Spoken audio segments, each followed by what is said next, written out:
Hello everyone. Welcome to this session of Textbook Super Coaching. This is me, Tulika, your UGC NET Paper 1 faculty, and these are the timings of my free sessions on YouTube and Textbook app. Learners, don't forget to like, share and subscribe to our channel. अगर आप भी UGC NET की तैयारी कर रहे हैं, JRF clear करना चाहते हैं, नेट क्लियर करना चाहते हैं, असिस्टेंट प्रोफेसर बनना चाहते हैं, तो टेक्स्टबुक सुपर कोचिंग चैनल को सब्सक्राइब जरूर। This is my Telegram group. For all important updates, do join my Telegram group. You keep getting information about our sessions and various other updates. So learners, आज हम एक बहुत important topic के बारे में discuss कर रहे हैं. That is PM E-Drive. PM E-Drive is making lot of noise. So what is it all about? क्या है इसके basics जो कि हमें जानने जरूरी हैं? And how is it related to our syllabus or our content of UGC NET paper 1? तो लेट मी टेल यू कि ये जो ई ड्राइव के अंतर्गत ई व्हीकल्स की बात की जा रही है, इलेक्ट्रिक व्हीकल्स की बात की जा रही है, इसके साथ एसोसिएटेड है हमारे सस्टेनेबल डेवलपमेंट जिन्हें हम पढ़ते हैं।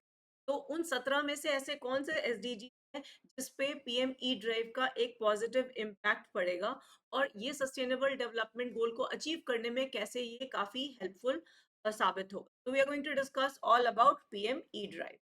तो सबसे पहले तो ये समझ लीजिए कि इसका प्रपोजल, इस ई ड्राइव का प्रपोजल किस इंडस्ट्री ने किया था। तो this proposal has come up from the ministry of heavy industries. MHI ने प्रपोजल दिया था यूनियन कैबिनेट को, जिसे यूनियन कैबिनेट ने अप्रूव कर दिया है। तो the union cabinet chaired by prime minister Narendra Modi has approved the proposal of ministry of heavy industries for the implementation of scheme titled PM electric drive. और ये क्या रहेगा, ये एक रेवोल्यूशन है इन इनोवेटिव व्हीकल एनहांसमेंट। अगर आप इसे फुल फॉर्म, ये अब्रीविएटेड फॉर्म है, तो जैसे कि आप देख सकते हैं कि पीएम ट्रांसफॉर्म प्राइम मिनिस्टर्स इन एंड पे से ये इनिशिएटिव लिया गया है। और E stands for electric, D is drive, R is revolution, I is innovative, V is vehicle and E is enhancement. तो ये जो स्कीम है इसका basically main whole sole purpose है कि किस तरह से हम इलेक्ट्रिक मोबिलिटी को अपनी कंट्री में और प्रमोट करें।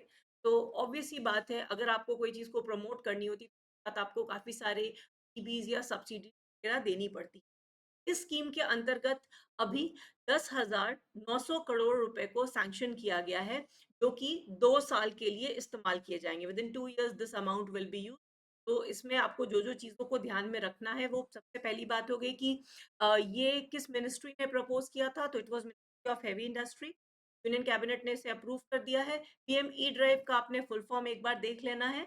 और जो सम जो सैंक्शन किया गया है आने वाले 2 साल के लिए, वो 10,900 करोड़ का। अभी ये जो पीएम ई ड्राइव स्कीम आने के बाद जो पहले स्कीम चल रही थी फेम टू, ये अब रिप्लेस हो जाएगी। So PM E drive has replaced FAME two. However ये जो स्कीम है इसके अंतर्गत सिर्फ और सिर्फ इलेक्ट्रिक व्हीकल्स को ही फायदा मिलेगा, सब्सिडी वगैरह मिलेगी। इसमें हाइब्रिड कार्स, वैसी कार्स या वैसे व्हीकल्स जो कि इलेक्ट्रिक भी होते हैं और अपने फॉसिल फ्यूल यानी कि ट्रेडिशनल फ्यूल से चलने वाले होते हैं, उनके लिए कोई भी इंसेंटिव इसमें नहीं है। तो क्या है की components of PM E drive scheme? तो सब्सिडीज मिलेंगी of course. Then there are E vouchers for demand incentives. E ambulance को इसके अंतर्गत इनकरेज किया जाएगा। इलेक्ट्रिक बसेस किया जाएगा, क्योंकि अब इतने सारे हम इलेक्ट्रिक व्हीकल्स और इनकी बात कर रहे हैं। We are not talking about the car, हम कार सेगमेंट की बात नहीं कर रहे हैं। सो एम्बुलेंस, इलेक्ट्रिक बसेस जो कि पब्लिक ट्रांसपोर्ट का यूज हो, इलेक्ट्रिक ट्रक्स या स्क्रैपिंग सेंटर्स में इस पैसे को किया जाएगा।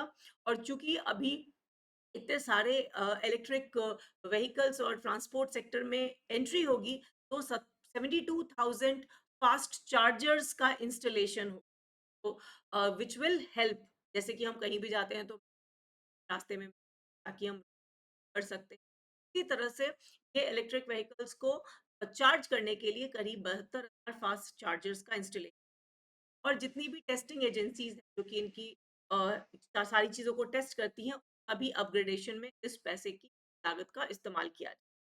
तो एक बार क्विकली देख लें कि किस पे कितना हमने सब्सिडीज या डिमांड इंसेंटिव को अलॉट किया है।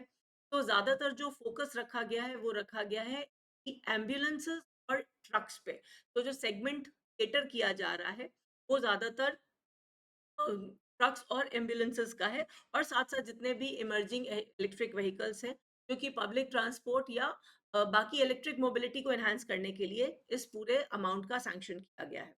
ई वाउचर्स दिए जाएंगे इंसेंटिव के तहत। साथ ही साथ करीब 500 करोड़ का बजट प्योरली ई एम्बुलेंसेस के लिए होगा। तो आप ये देख सकते हैं कि जो पूरा का पूरा थ्रस्ट है वो इस तरह की सर्विसेज को एनहांस करने के लिए है। साथ साथ करीब 4,391 करोड़ का जो प्रोविजन है वो ई बसेस के लिए है, जो कि ट्रांसपोर्ट सेक्टर में यूज हो। तो ये कुछ ऐसे इंपॉर्टेंट एस्पेक्ट्स हैं जो कि पीएम ई ड्राइव के अंतर्गत आ रहे हैं। तो वी प्रोसीड फर्दर और ये देखते हैं कि किस तरह से ये हमारे सस्टेनेबल डेवलपमेंट गोल्स और कौन कौन से सस्टेनेबल गोल्स हैं जिन पे इसका इफेक्ट पड़ेगा। So we proceed further. Our foundation batch for December 2.0 going live with paper 1 and paper. Please check the subjects which are available for paper. So you're going to get a guidance session in live form along with practice session, a structured study notes, previous year's questions, and mock. Not only that, you're also going to get PhD mentorship program along with the course. So what are the different sustainable goals which are going to get impacted? So ऐसे कौन से SDG जिसको PM E drive impact करे? तो SDG 7 में हम पढ़ते हैं about clean energy, that means the non conventional form of energy या रिन्यूएबल फॉर्म ऑफ एनर्जी। तो SDG 7 गोल को फुलफिल करने में ये PM E drive is going to be helpful. जो मेन सेगमेंट है जिसको इन्होंने cater करना है, it is directly going to impact SDG 7. Next is SDG 9 जो कि बात करता है इंडस्ट्री इनोवेशन एंड इंफ्रास्ट्रक्चर।